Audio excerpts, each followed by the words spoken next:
Ito po yung mga opisyales na wala sa tamang pag-iisip, Oo. yung umaaway sa mga bansa na pwedeng magbigay ng Oo. trabaho at mga turista sa ating bayan. Wala tayong inaaway na bansa, China lang ha. May inaaway ba tayong ibang bansa? Wala naman. Siyempre, ito po yung mga opisyales na wala sa tamang pag-iisip, merong bisyo, and yet nagpupumilit na manatili sa pwesto dahil gusto nila magpasasa. Okay, so wag na natin gawing tanga yung mga Pilipino. Alam naman natin sino tinutumbok niya rito. No, tinutumbok niya yung may bisyo. No, yung ating Pangulong Bongbong Marcos, ganun ba? Yung sinasabi ninyong may bisyo, hinahamon ninyo ng hair follicle test. Bakit nung panahon ni Trillanes, o nung panahon ninyo, no, ang dating Pangulong Duterte, nung panahon na si Trillanes ay senador, hinamon siya na magpa-drug test. Ginawa nyo ba? Hindi nyo rin ginawa, Attorney Rocky. Dahil ang sabi ninyo, halal siya ng mamamayang Pilipino. Parang ganun yung intindi ko, no? Doon sa sinabi ninyo na hindi pwedeng utusan ng ating dating Pangulong Duterte na gawin yung drug test na yun. So, sino kayo ngayon para hilingin na magpa-hair follicle test ang ating Pangulong Bongbong Marcos? Sino kayo? Bakit hindi ninyo ginawa yan noong panahon na kayo ang nakaupo? Diba? Bakit hindi ninyo ginawa yan noong panahon, no, na kayo ang naghahari-harian? Ano nangyari? Mga tol, mga kababayan, nakulong si De Lima na nag-iimbestiga sila. Nakulong si De Lima, nakulong si Trillanes, lahat na nag-iimbestiga ata, no? Pero yung dalawa na yan, nakulong yan. Dahil sa paglaban nila sa gobyerno. Ano to? Karma na ba to? Bumabalik na ba sa kanila yung kanilang mga ginagawa dati? Ha? Diba, simple lang naman yung sinasabi natin dito, Attorney Rocky. Huwag ninyong gawing tanga at bobo ang mga Pilipino. Huwag ninyong baliktarin. Dahil lahat ng binabato ninyo, no, ang naniniwala sa inyo, yung mga taga-suporta ninyo. Pero the rest, no, ng Pilipino, hindi naman lahat naniniwala sa inyo. Diba? Sila yung mga bulag. Sila yung mga ayaw maniwala. O sila yung mga naniniwala, no, sa inyo. Yung mga bulag na yan na supporters ninyo. Na lahat ng sabihin ninyo, lahat ng pang-brainwash ninyo, no, lahat ng ginagawa ninyong pangloloko, pang-uuto diyan sa mga yan, 'di ba? Pero no, pagka tinignan natin, no, sa kabilang side ng kwento, sino ba talaga, no, ang mga nanggugulo sa ating bansa?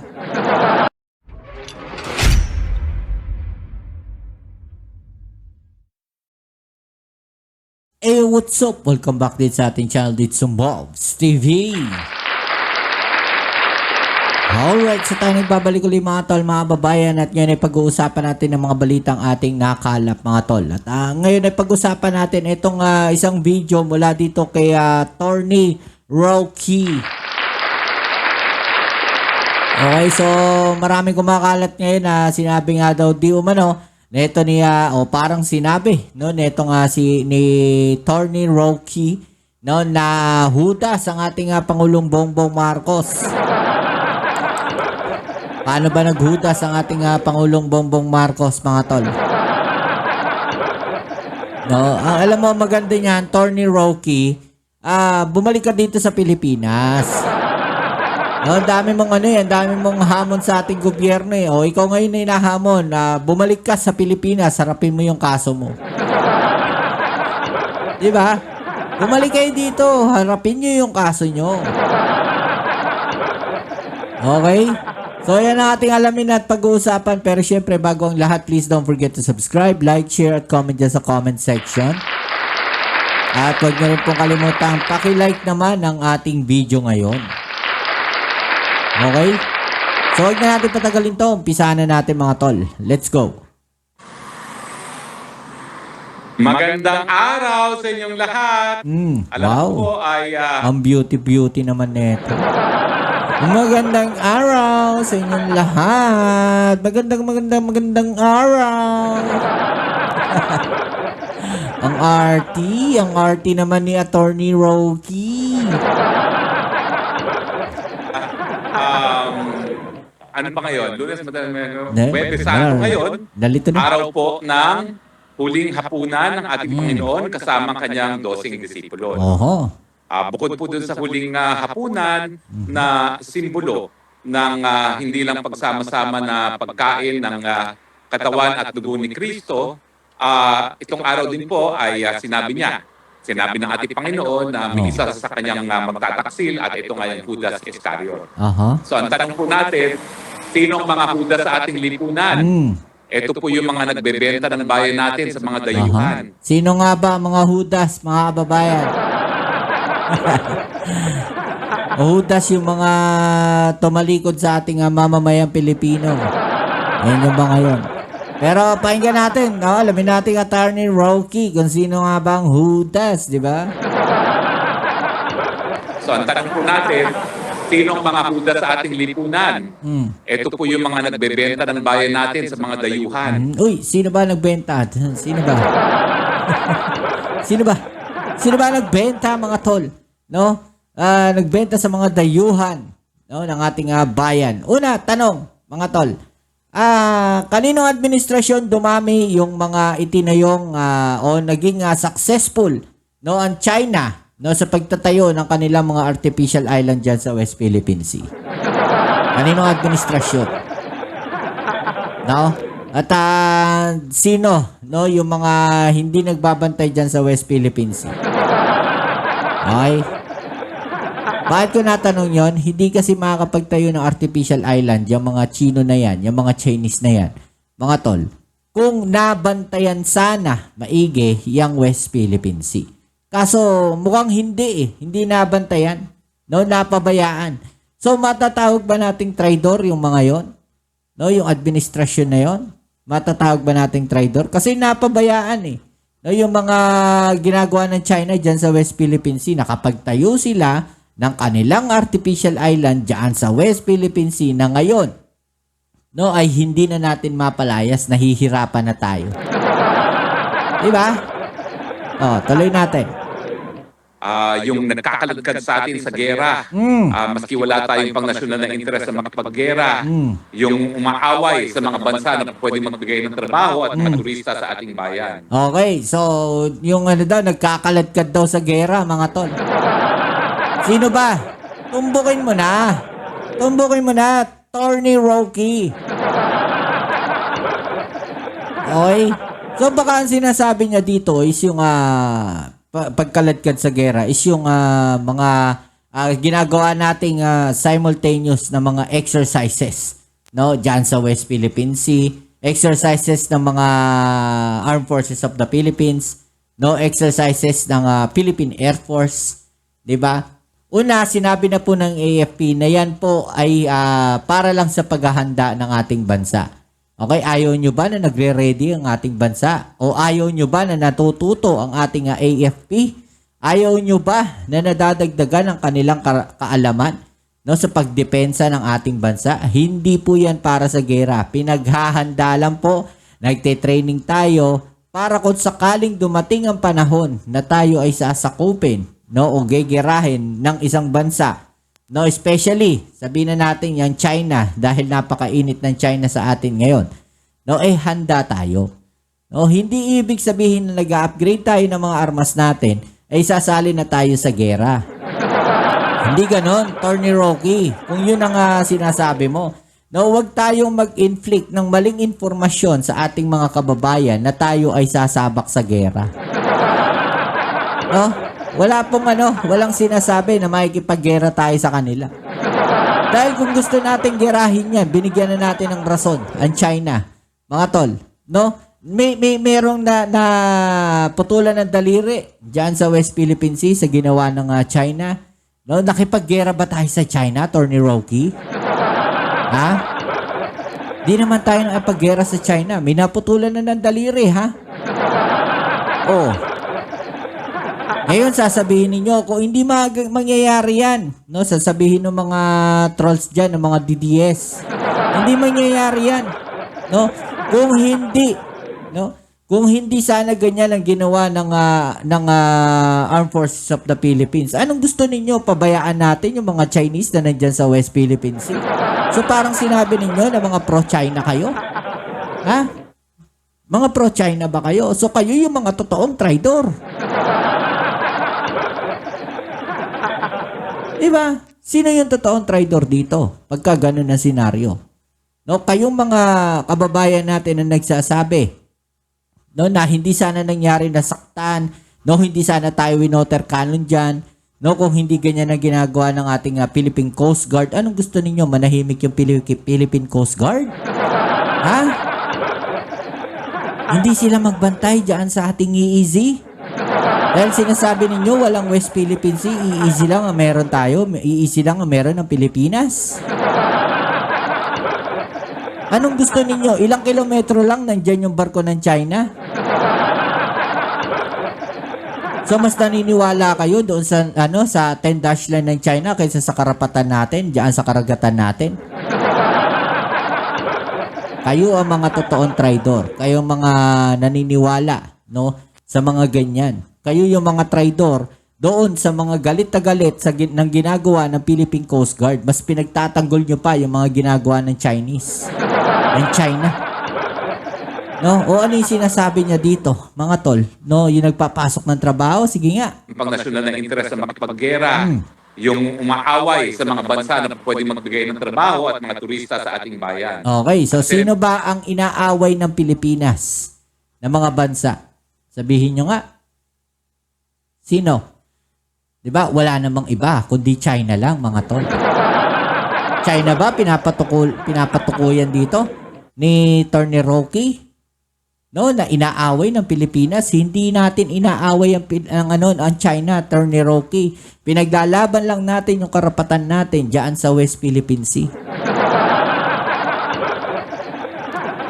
Diba? O, sino nagpasok ng mga pogo dito sa Pilipinas? Ano sabi nun? Papayagan natin yung mga pogo rito para makapag-generate ng maraming trabaho, no, sa mga Pilipino. Ano nangyari nung huli? Puro Chinese. Diba? Ang masaklap no, nagkaroon ng mga illegal pogo.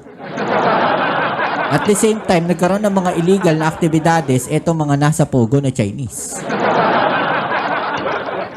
Not until nalaman natin na meron pala mga ganun na nangangamkam na rin sila ng mga lupain. Binibili sa murang halaga. So, sino kawawa dito? Mga sambayan ng Pilipino. May pakialam ba kayo?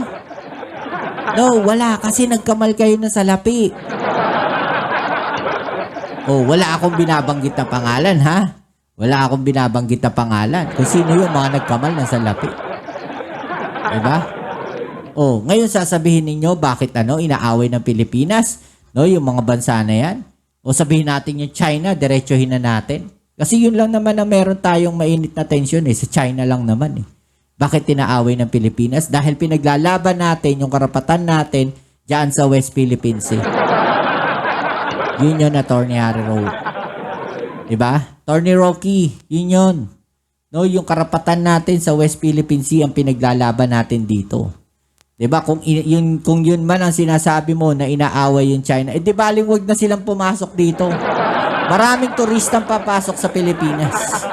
No, maraming ibang bansa na gustong pumasok sa Pilipinas na maging turista rito, hindi lang China. Diba? Kaya wag niyong i-insist, wag niyong ipasok sa isipan ng tao na China lang ang pwedeng magdala ng tao dito sa Pilipinas. China lang ang pwedeng maging turista sa Pilipinas. Maling-mali yan. Diba? Sino ba yung mga involved doon sa mga illegal drugs na pinag-uusapan ngayon? Mga Chinese din naman, diba? Kaninong panahon dumagsa, dumumog, bumaha ng mga Chinese dito sa Pilipinas? Administrasyon ninyo. Pati yung mga may kaso sa ibang bansa ng mga Chinese, pumasok sa Pilipinas. Sige nga, paki-explain. Diba? Paki-explain nga yan sa sambayan ng Pilipino. Diba? Huwag niyong bulagin. Huwag niyong bulagin. No? Huwag niyong gawing tanga. Huwag niyong gawing bobo ang mga Pilipino. No? Dahil ang mga Pilipino matatalino yan. No? Hindi niyo pwedeng sabihin na China lang, no, ang mga pumapasok dito sa Pilipinas na magbibigay ng trabaho na para maging turista. Maraming ibang bansa, no, na gustong pumunta ng Pilipinas, hindi lang China. Okay? Tuloy natin.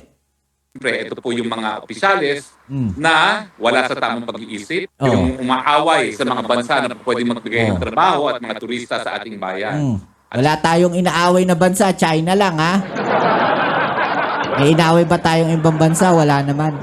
Siyempre, ito po yung mga opisyales na wala sa tamang pag-iisip, merong bisyo, and yet nagpupumilit na manatili sa pwesto dahil gusto nila magpasasa. Okay, so wag na natin gawing tanga yung mga Pilipino. Alam naman natin sino tinutumbok niya rito. No, tinutumbok niya yung may bisyo. No, yung ating Pangulong Bongbong Marcos, ganun ba? Yung sinasabi ninyong may bisyo, hinahamon ninyo ng hair follicle test. Bakit nung panahon ni Trillanes, o nung panahon ninyo, no, ang dating Pangulong Duterte, nung panahon na si Trillanes ay senador, hinamon siya na magpa-drug test. Ginawa nyo ba? Hindi nyo rin ginawa, Attorney Rocky. Dahil ang sabi ninyo, halal siya ng mamamayang Pilipino. Parang ganun yung intindi ko, no? Doon sa sinabi ninyo, na hindi pwedeng utusan ng ating dating Pangulong Duterte na gawin yung drug test na yun.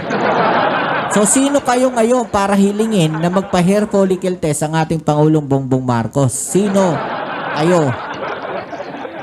Bakit hindi ninyo ginawa yan noong panahon na kayo ang nakaupo?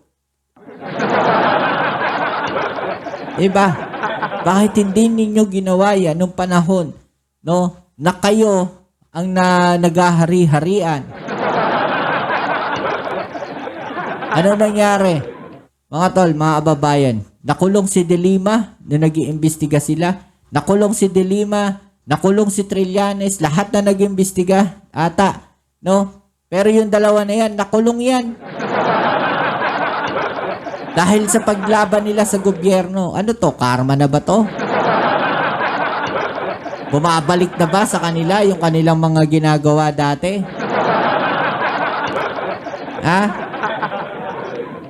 Diba, simple lang naman yung sinasabi natin dito, Attorney Rocky. Huwag ninyong gawing tanga at bobo ang mga Pilipino. Huwag ninyong baliktarin.